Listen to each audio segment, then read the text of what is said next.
Blog Talk Radio.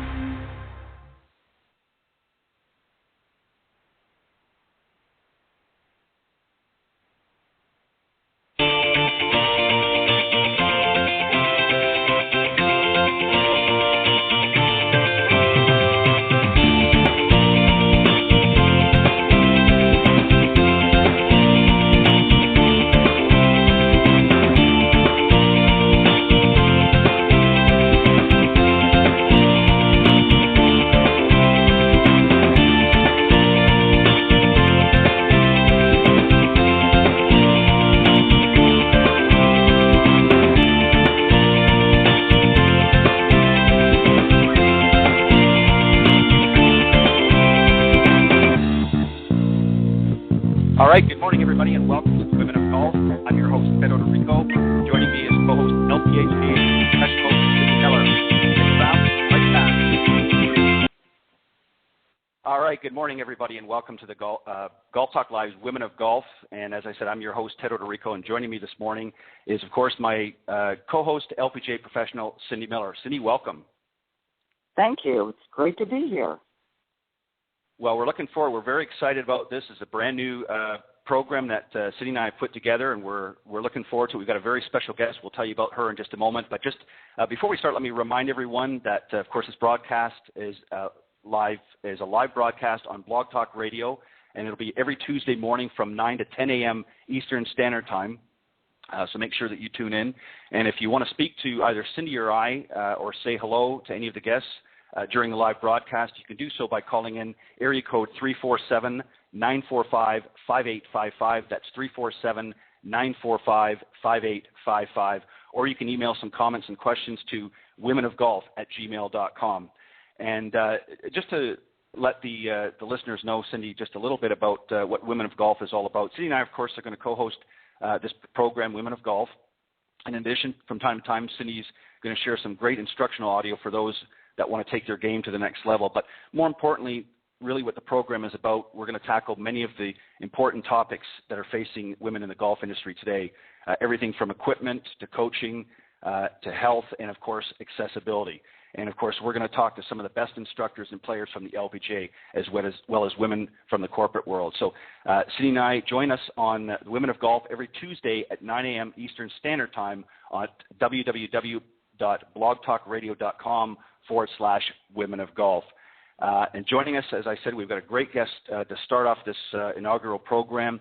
She's going to be joining us here in a few minutes. Of course, none other than the legendary Kathy Whitworth. So make sure that you stay tuned to the program. Cindy, what I thought we would do just to sort of start things off while we're waiting for Kathy to come on board is maybe you could just take a few minutes here and just tell the listeners what really motivated and got you into golf. Well, my parents played every weekend at the country club, and when I was little, I was dragged up there with them, and the pool was my babysitter.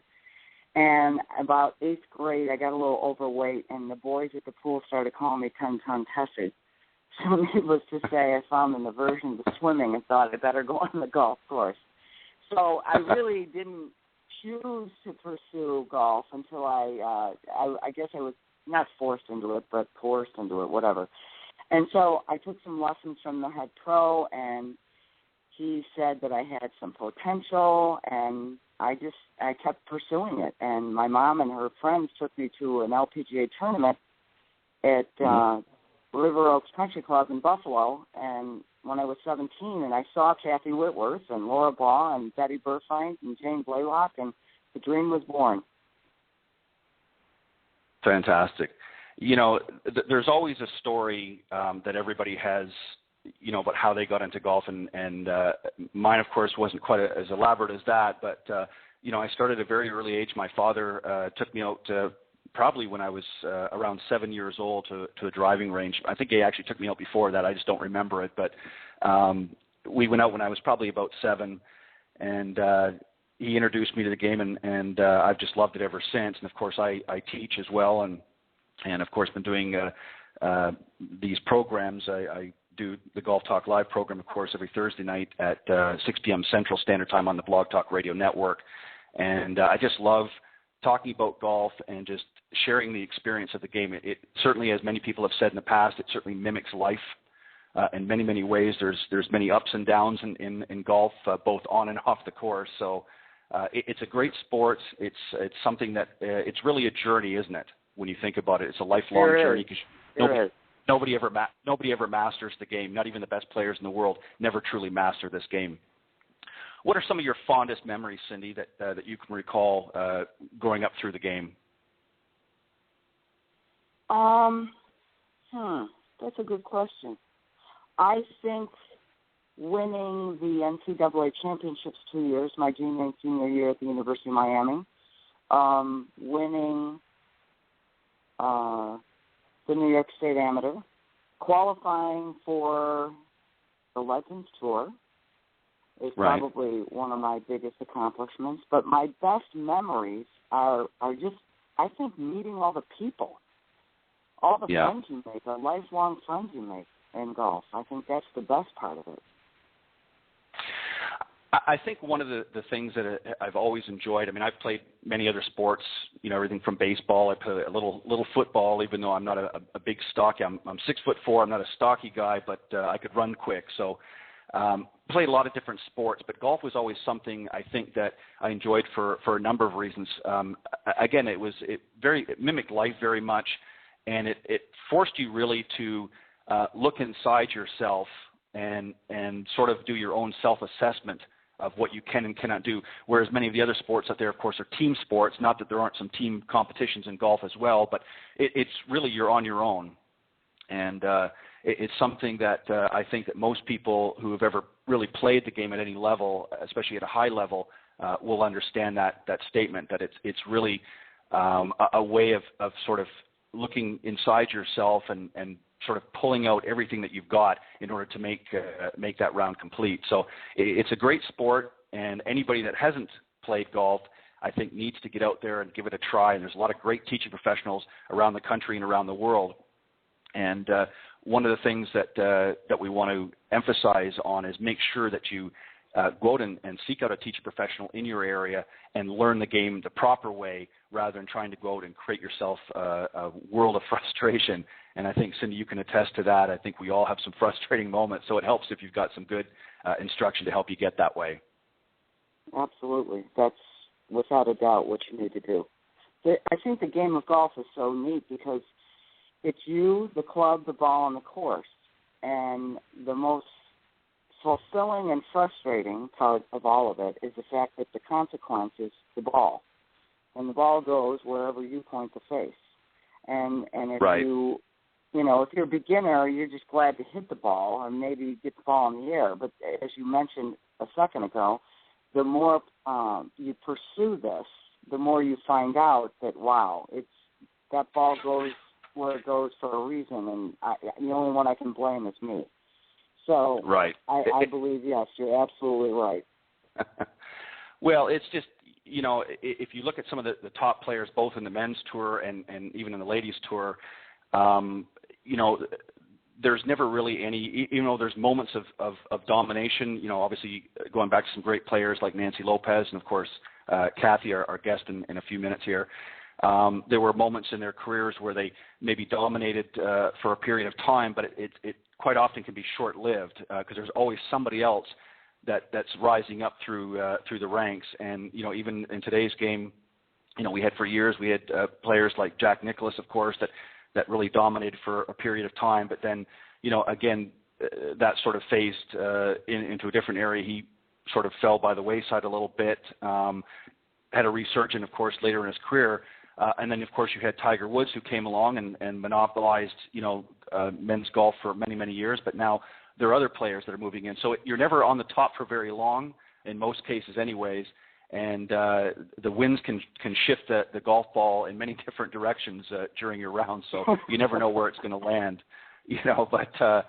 But anyways, it's just one of those things that it's always – and I think one of the other things, too, Cindy, that I've always really enjoyed about golf is it's something – unlike most other sports, I mean, there are some things, but most other sports, once you get into your golden years, as I'm fast approaching, just turning 50 here a little while ago, and I know that's a bit of a stretch, but, the one thing I look forward to is being able to play well into my later years, which a lot of sports like tennis and some of the other ones, it's very demanding on your body.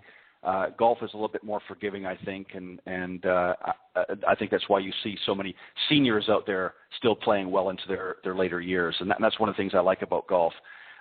We still have a few more minutes here, again, before Kathy comes on, but what are some other things that you think that most people kind of miss the boat on when it comes to learning to take up the game? What are some things that people need to look for?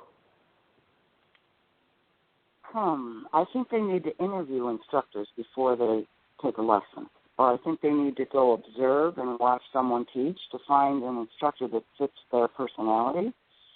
Because if you find the right person to help you, I believe that the learning curve can be shortened.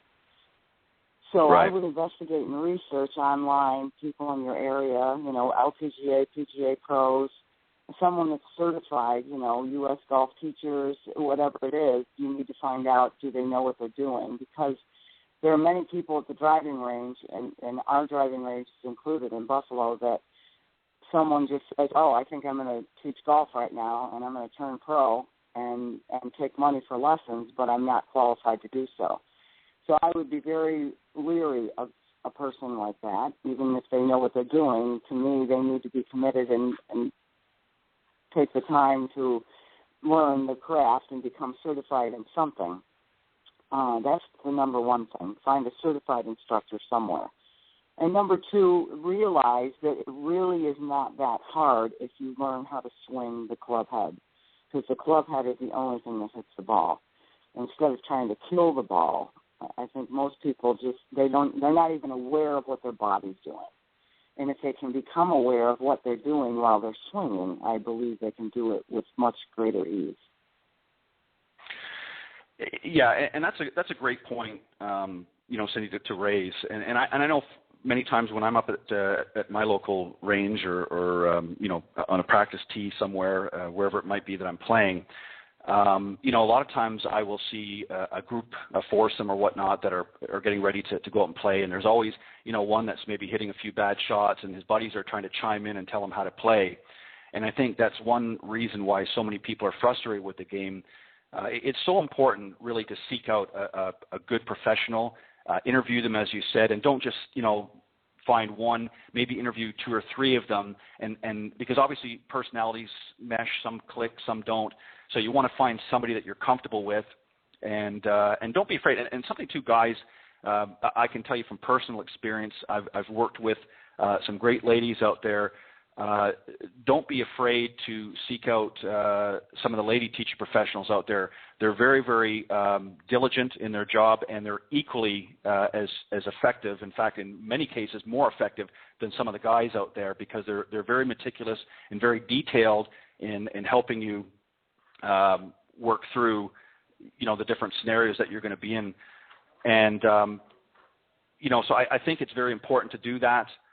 And a lot of people sometimes, as I said, they'll take advice from their buddies, and it's just not something that, that's always in their best interest. I think a lot of times what they'll find that they're going to do is they're going to take that advice and get out there and be even more frustrated out on the golf course, and end up having a bad round and probably not want to speak to their friends, afterwards when the round's over with. But let's, what I want to do, Cindy, if we can, I know Kathy's going to be joining us here in a few moments. I want to go over some of the things, just a little bit of her career, just some of the highlights while we wait for her to call in, and then we'll bring her onto the show. Kathy, of course, has been playing golf since the age of 15, and of course, she's a member of the President's Campaign Against Drug Abuse. She's tutored with some great mentors, obviously the late Harvey Pinnock and Hardy Loudermilk.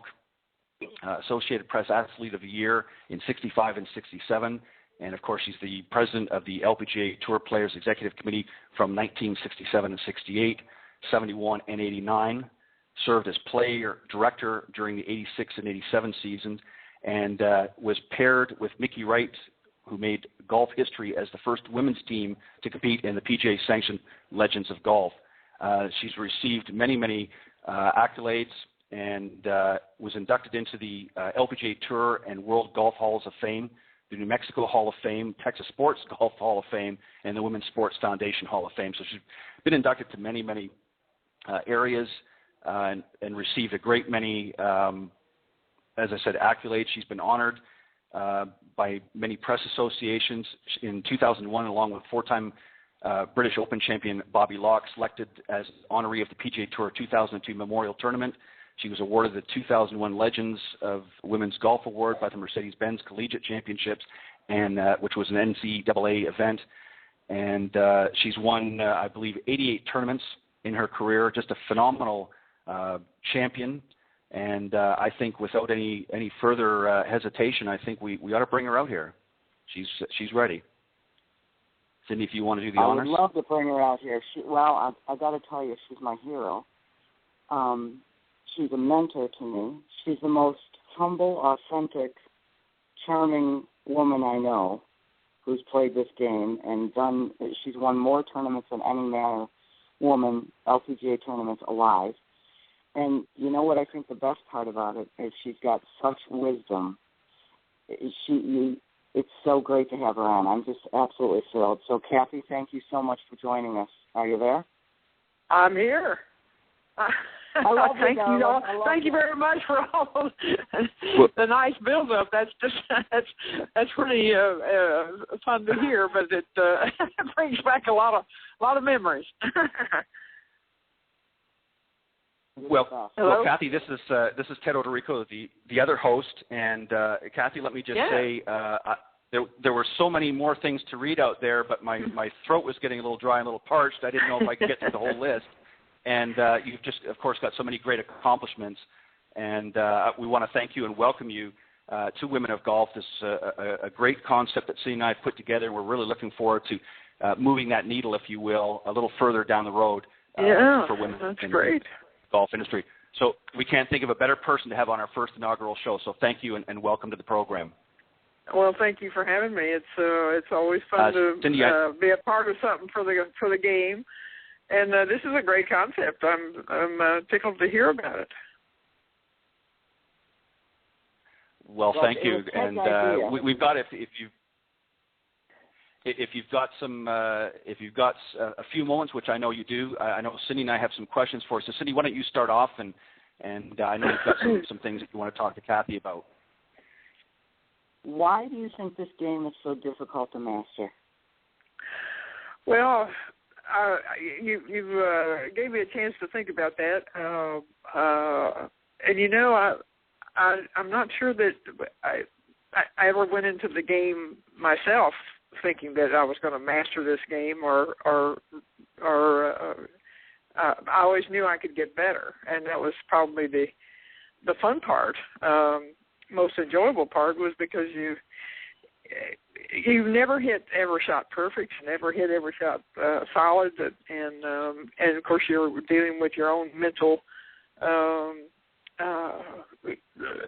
thoughts and things that are going on with you or yourself, and you can have maybe one of the most perfect golf swings, and I was privileged to watch Mickey Wright play, and who I think had the best golf swing ever, and hit the most solid and most pure shots I've ever seen. But I mean, even she couldn't master it. So I think you just try to do the best you can, and you can always get better.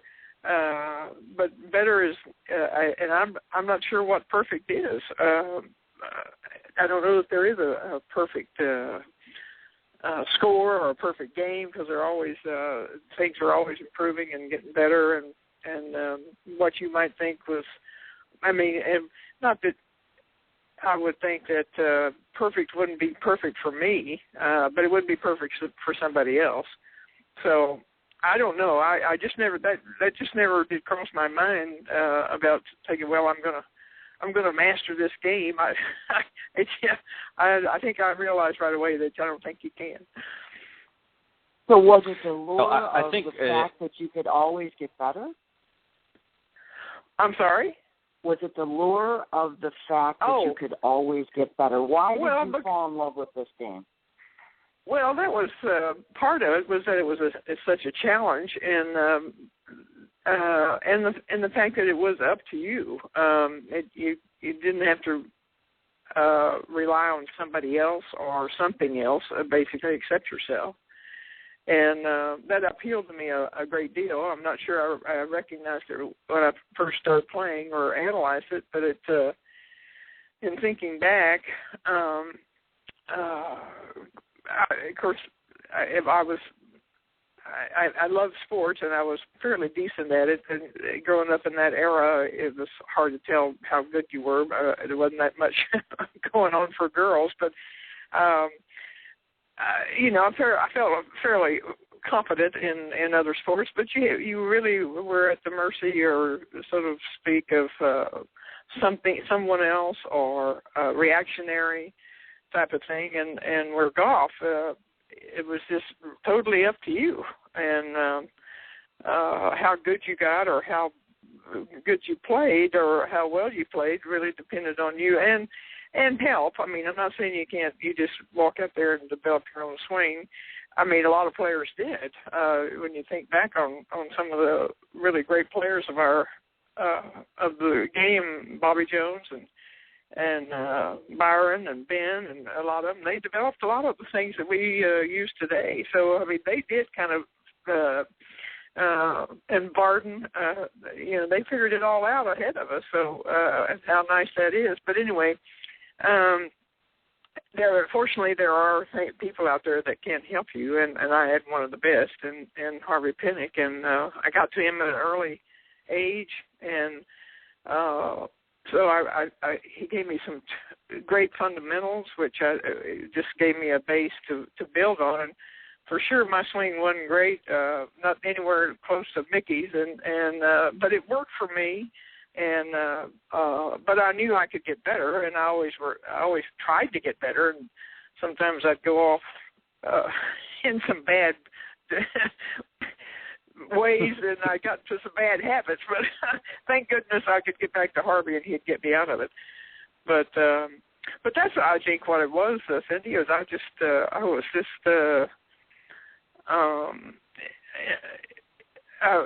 felt like it was. And like I said, you could always, and when you first start out, you were so bad, and then you start to get. Well, it's a process, and so you just keep working at it, and you do get better. And you just think, well, I know I can hit this shot better, or I know I can do that, or I could. And like I said, unfortunately for me, I did get some help before I got to Harvey. Hardy Loudermilk was a pro there, and in fact, he's the one that sent me to Harvey. But I had a little bit of help from him, and of course, watching other players. You try to emulate, and if someone else is hitting the ball better than you, you think, well, why are they doing it and I can't? And so then you think, well, if they can do it, I can. And so it's just an evolution, I think, and you in hopes that you will get better. That also has to be up to you. Whether you even, or if you just say, well, I can't play this game, I'm not going to try. So, it really just boils. Can I ask you a question? Kathy, because we all have issues, and the more you pursue your potential in playing this game, hopefully the more aware each person is of their personal little issues. So can you share with us what your struggles might have been? Like what did you always seem to fall into? Was it alignment? Was it your grip? Was it your tempo? Yeah. What were your little things that you had to work on? Right. Well, most of the time, once you get to a certain level, I think, Cindy, I think you do, there are always little things that you would always fall back into. So, and tempo is one of them. Pressure does tend to make you want to swing faster or get out of sync, so to speak, and your feel, they talk about feel, which it is true, because your feel changes from day to day, but your swing doesn't. But your feel does, and so you think your swing has changed, or if it's different. And timing, Harvey always, and it's a habit that you have to get into. But that would be, trying to take it back too fast. And he always told me, he said, I want you to take the club back like you're working by the hour and not by the job. And, I had to think about that a minute because I never held a job before, so I didn't know exactly what he meant. But you have to take it back. That first move away from the ball, that first, about a foot maybe, has to be just almost deliberate. I know Nancy Lopez, she said that one of her things she always thought was low and slow. And I think, and I tell that that can never hurt you. It can never harm you, and it can do a lot of good. And so I try to pass that along to anybody, no matter what kind of swing they have. If they, just get that first move away, because it just it throws everything out of sync. And I think all the great players will tell you the same thing. I know Jack has, and Mickey, and they worked on that all the time. So those were some things, Cindy, that I would fall into. A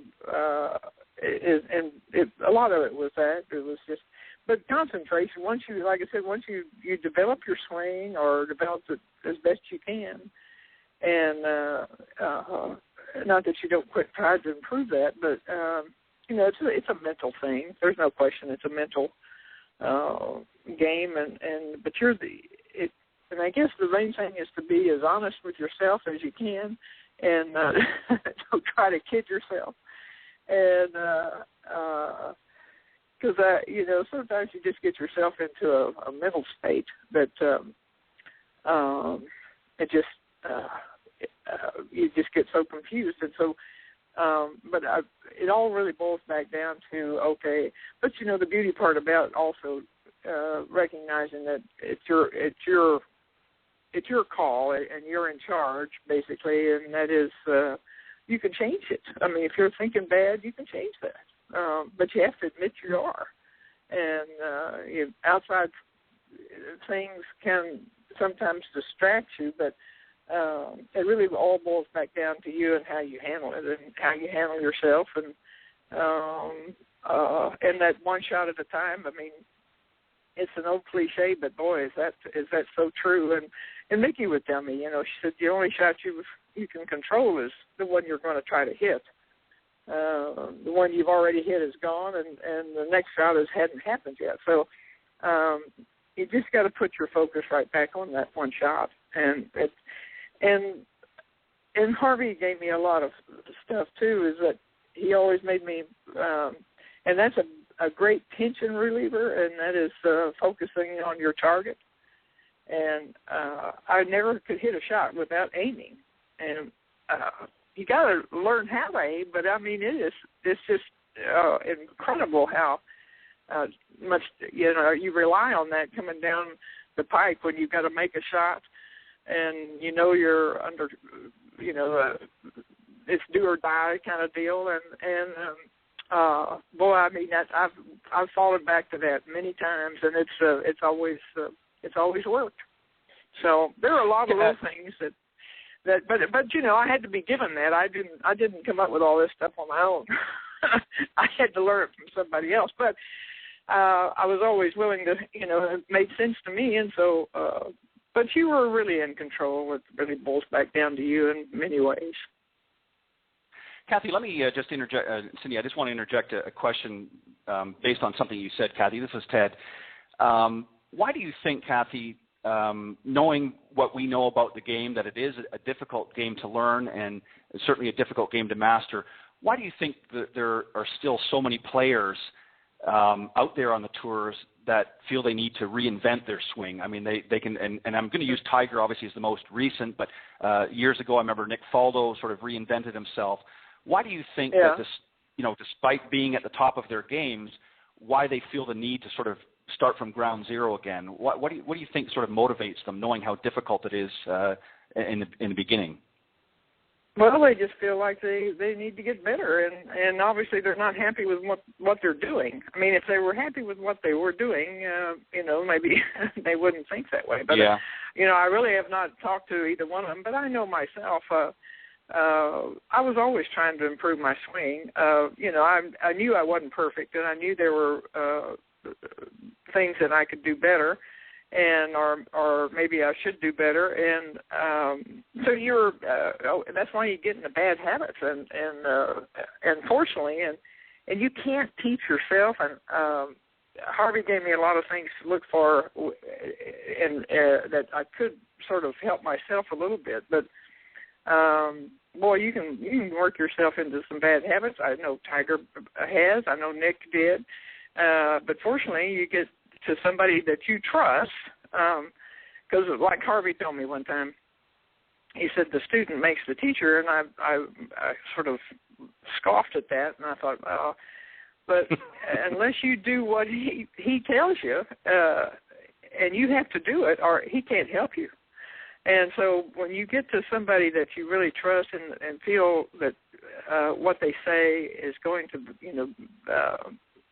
correct your swing or make it better, boy, that is just such a. But you have to do what they tell you. You have to believe in what they're telling you, and so when you have to, and it's not necessarily another player. Players sometimes can make really great teachers, but a lot of times it's like someone like Harvey, who was a good player, but he just studied the swing so much, and he saw so many, and he loved to teach, and he observed, and what worked well for most people is what he determined was the best, and he would test a lot of stuff himself, and how wonderful that was. But he could. The thing about Harvey was that he could. He could. There's a cause and result, and a lot of times you're doing things like maybe you're pulling over the ball or the path is coming in a different way or something. A lot of times that's just alignment, or maybe you've got the club face. One time I remember I had the club face closed. I asked for someone, or open, I'm sorry, I had the club face, for whatever reason, I'd let the club face get open at address. And so I couldn't line up. I couldn't do anything. Everything was just off. And I went to see him. I just thought, oh, my gosh, my swing is really pitiful. But he just squared the blade up. And, in just about an hour or a couple of hours later, swing was great, and I went back to work. But it's just one of those little things that he could catch. But that's the beauty of someone like Harvey that was a great student of the game, and by having that blade open, and I didn't know it was open. Somebody else might not have noticed it either. So how lucky that was for me to have him. Because if I had, I'm not sure what would have happened, because I didn't know it was open. I couldn't. I'd done it. It just gradually got that way, and it looked square to me. But anyway, there was little things like that a good teacher can really help you, and I can understand Tiger and Nick trying to get better, and wanting to get better, because like you said, Cindy, you're trying to master this game, and it isn't going to happen, but you keep thinking you're going to get closer. How's that? That would be perfect. Ladies, just before we continue on here, let me just remind everybody that you're tuning in live here on the Women of Golf, the new broadcast that Cindy Miller and I have been putting together for the last couple of months. And for those of you that want to call into the program, we certainly would love to take your calls. You can call in at area code 347-945-5855, or you can email questions to thewomenofgolf@gmail.com. And we're here with the legendary Kathy Whitworth, just sitting back and listening some great advice, some great tips, and just a wonderful lady sharing her knowledge of the game that we all love so well. Cindy, I know you've got some more questions for Kathy, so let's go to it. Well, I've got a question. I put a little questionnaire out on Facebook to say, if you had the opportunity to interview Kathy Whitworth, what would you ask her? And my friend Mary Campbell from Silver Creek, where I went to high school, she wants to know if you have an amusing story from one of your whatever trips on the tour. What's the funniest thing that ever happened to you? Oh, gosh, Cindy, it was hard for me to understand exactly what you said. Can you repeat that? She wanted to know if you have a funny story that ever happened in all your travels. Well, I'm sure there are many, but we'd like to hear one that you can share. Yeah. Oh, well, share being the operative word, but well, sometimes they're not all so funny at the time, but gosh, that's a good question, because there are some wonderful moments that you just that are not really funny, but they're memorable moments, like maybe a shot you played that that just tickled you so bad, and that you pulled it off, or something like that. But gosh, there's Cindy, that's a tough question. I'm going to tell you. Patty Berg told us a story about how somebody the clubs were attached to the car, and they were driving down the road, and the clubs came off the car and fell in the freeway. They never knew it. They got to the tournament, and the golf clubs weren't there. Oh, God. Well, I can see so that. You don't have anything like that. Oh, no. I right offhand, nothing pops up, Cindy. I don't want to waste your time. I'm trying to think back. All right. So I've got one more. Lynn Fingers from the Player Development, VP of Player Development at the EWGA. She wants to know, the golf has changed so much over the years, the golf balls, equipment, hybrids, clubs, yet no one can catch your record of 88 wins. What do you attribute to that? Well, if I understand your question right, Cindy, it's not that my record is going to be. It was great, and I appreciated everything, and winning was what it was all about for me. But the record, I think, will stand only because I played a lot of tournaments, and the players today are not going to play that many. Because when I first started, and when we were bumping around the country, the LPGA was a small group, and we just all had to play. And we traveled by car, so it wasn't like you just played a week and took a week off. And so you dove to the next event and so forth, and so you stayed out on tour all year long. And we had maybe 30, 35 events a year, and we played in every one of them. So, and I wanted to. It wasn't that I was forced to. I wanted to play, and so that was not an issue from that angle. I just, but when you play that many events, and if you're a fairly decent player, you might win some. But that's why I think the record probably will hold, because there's not anybody that's active other than Tiger that's getting pretty close, which would be great if he did. But Annika's retired, and the ones that are coming up, it's going to be difficult for them because they're not going to play that many events, I don't think, and so it's hard to win if you don't play. And so I think from that point of view, but it's not because of I was so much better or Mike. It's just a fact, and so I think that's why it's going to be hard for anybody to. And not to say that some phenomenon can't come along like Lydia Ko, who's 16 years old and has already won several tournaments. I mean, she at her age, she could continue and win a lot of golf tournaments. So that's a possibility, and it'd be fun to watch. So, but that's the only reason I think it won't be broken. Okay. Do you think part of the reason, Kathy, let me just expand on that question. Do you think part of the reason today's player, and regardless of whether it's LPGA or PGA, that there's so many other outside elements that they're involved with in their schedules that, again, they're not playing as many tournaments as what you did in your day?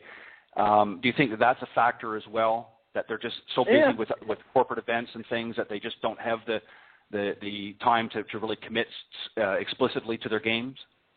Yeah, well, it's possible. I really, they certainly are more opportunities for them to do other things and things they want to do. I mean, certainly there are a lot of foundations and charity events that they like to play in and contribute to. And so, but it's just their schedule, I think, is so much more pressure on them to play, more demands on their time than there used to be. I mean, I didn't have near the demands on my time back in those days that they do today. And because it's, the television and you can be an instant star if you win one event. Lexi's stature has grown a lot just from last week because it was on national television and like her, even though, you knew about Lexi before, but now she's at another level. And the demands on her time, and at some point, I think even Nancy will probably was one of the modern, in our era that when she hit the scene, she won, 5 or 6 tournaments the first year she was on tour. But the demands on her were so great. I mean, she had one of the hardest things she had to learn to do was say no. And that's hard to do when you feel like people are wanting you to do this or do that, or contribute here or show up here, and it is hard to say no.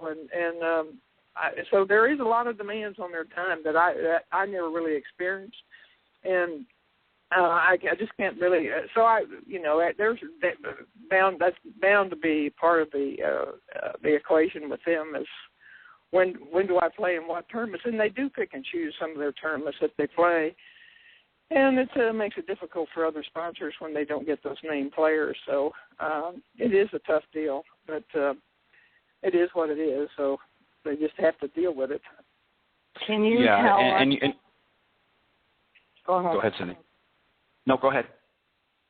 Okay. I had another question from one of our Facebook friends. Jerry Burke asked, what's the biggest sacrifice you had to make by becoming a touring golf professional? I have been asked that question, Cindy, but I have to tell you, I never felt like I sacrificed anything. I was doing what I wanted to do. I know some people think, I never got married. There was an opportunity, but at one point, but I just was enjoying what I was doing so much. And back in those days, it would have been, it was not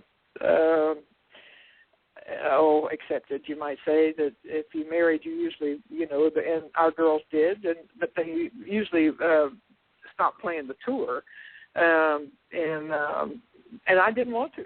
It's just that simple. I was really, but I never thought of it as a sacrifice or that I was giving up something to do what I really love to do. So I can't really. Truly, honestly, I don't feel like I sacrificed anything to do this. I was just grateful that I had the opportunity.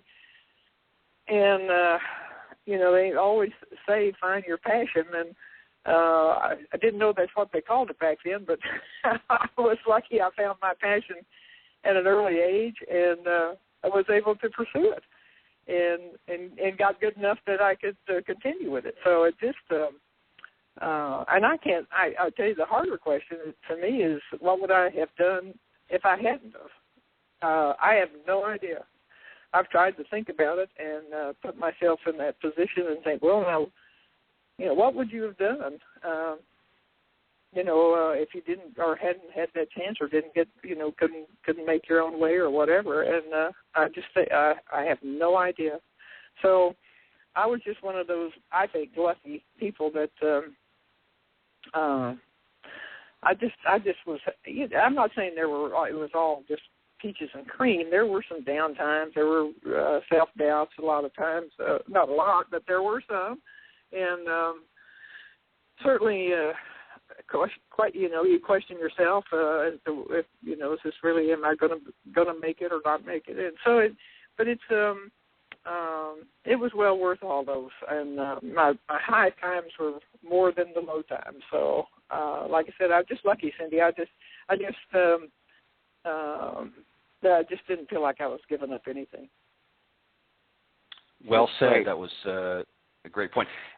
We're actually just getting down. Believe it or not, boy, I'll tell you, this hour is going quick. And Kathy, I just had a couple of questions I wanted to ask you and get them in before our time is done. But the one question I have, I'm going to modify it just a little bit. My question originally was going to be, what do you see for the future of women's golf? But I'd like to rephrase that, and what would you like to see for the future of women's golf?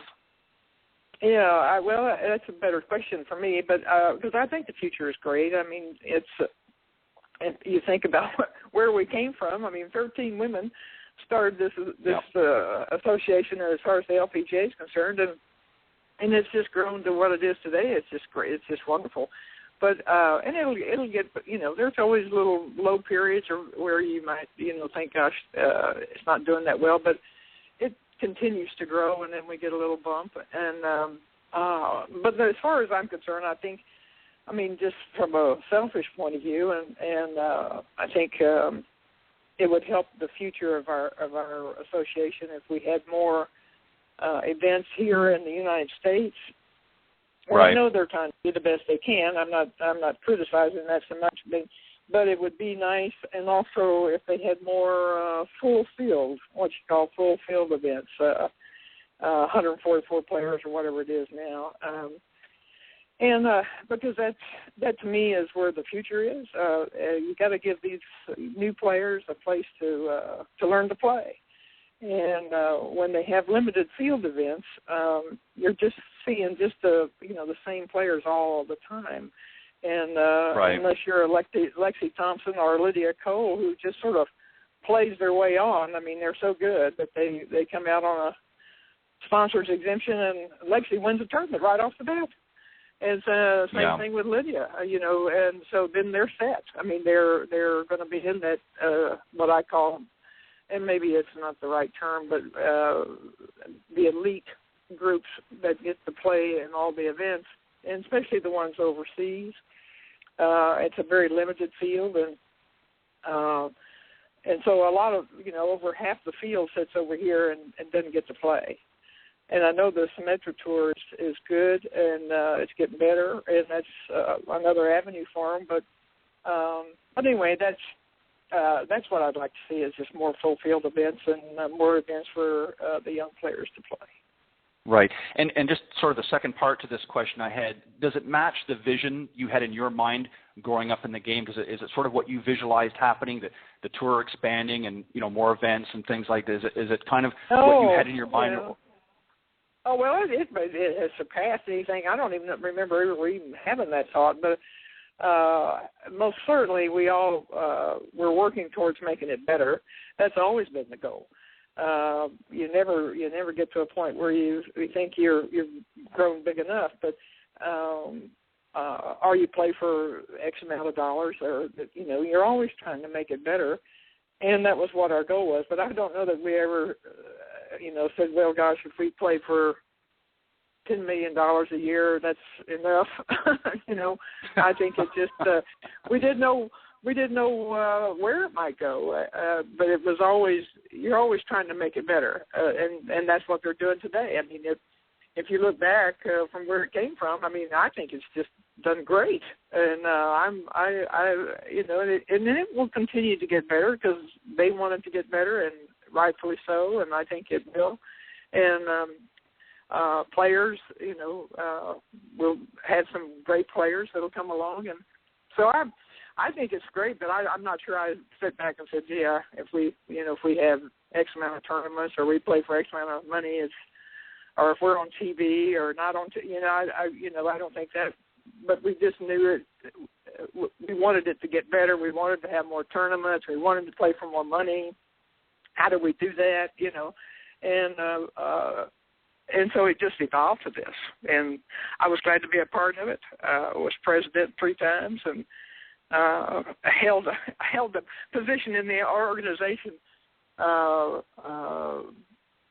as vice president and tournament committee and pairings, and I mean I did all those jobs, but I wanted to. I mean, it was great. I enjoyed that, and so that was a fun part of the being on tour. But anyway, it's going to grow and it's going to get better, and just wish them all the best.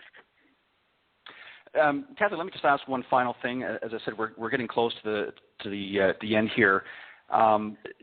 One of my fondest memories growing up watching golf, and I'm referring to ladies golf, and I can remember this, and you'll understand when I ask this.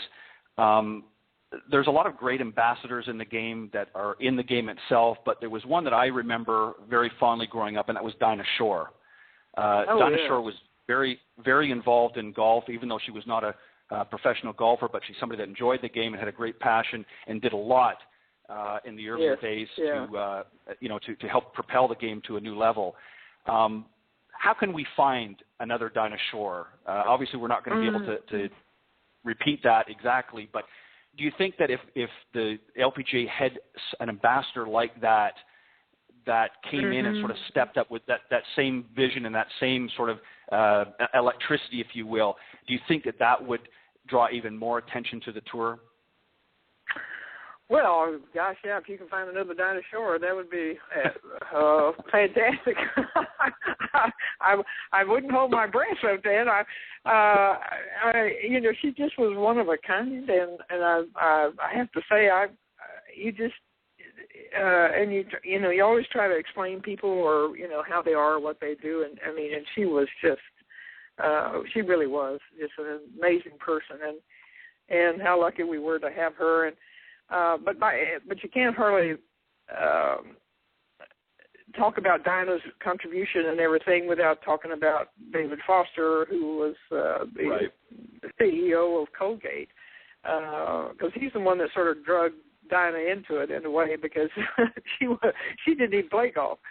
As I understand it, she was a big tennis player, but he wanted, wanted to have the tournament, and at that time it was the big thing to have a celebrity a name put on it, and so he convinced Dinah. But I'm not sure he didn't have to convince her very hard, because she was just such a giving individual and loved women in sports of any kind, I think, and she became a terrific friend to everybody, and it was just such a treat to be with her.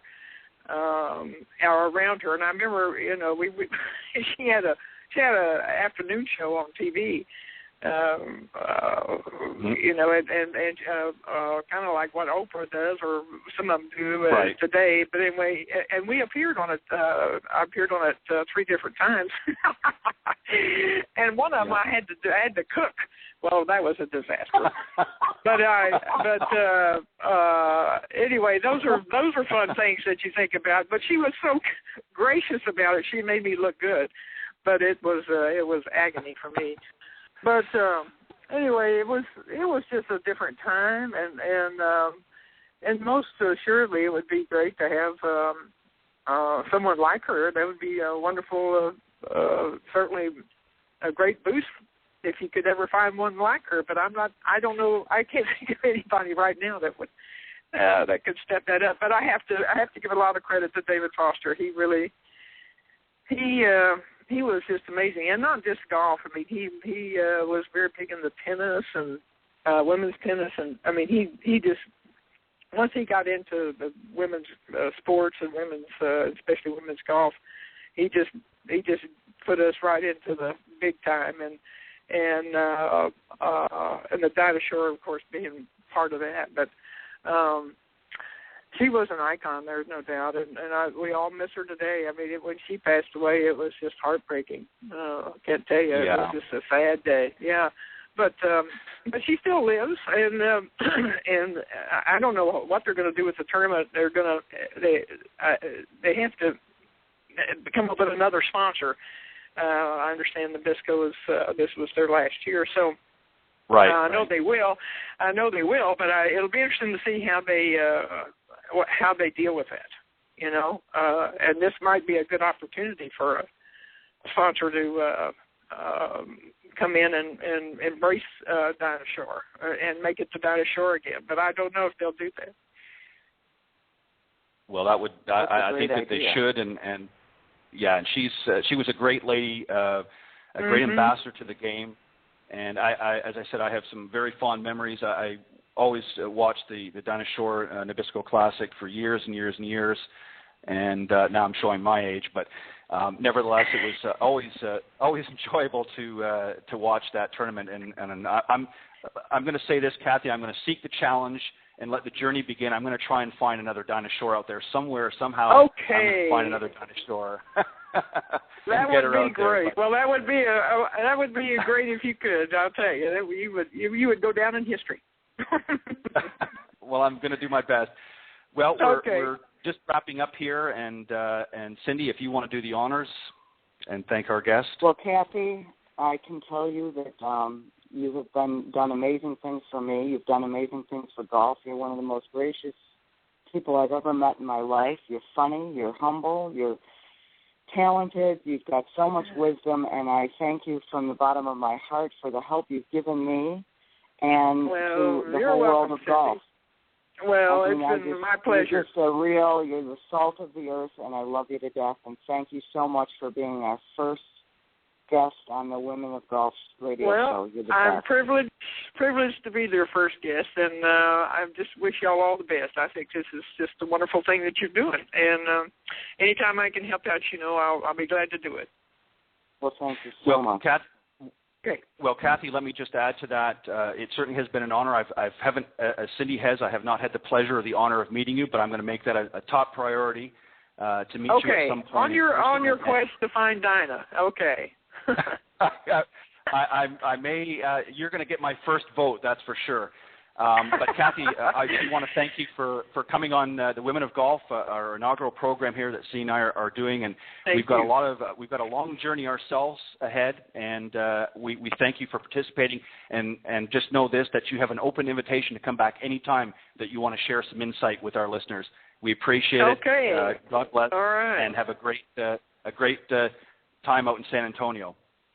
Okay, well, thank you so much, Ted, and best of luck to both of you and Cindy. It's like I said, it's a great concept, and I feel that you're going to do great. But I will call in if I have any opinions I've got to share.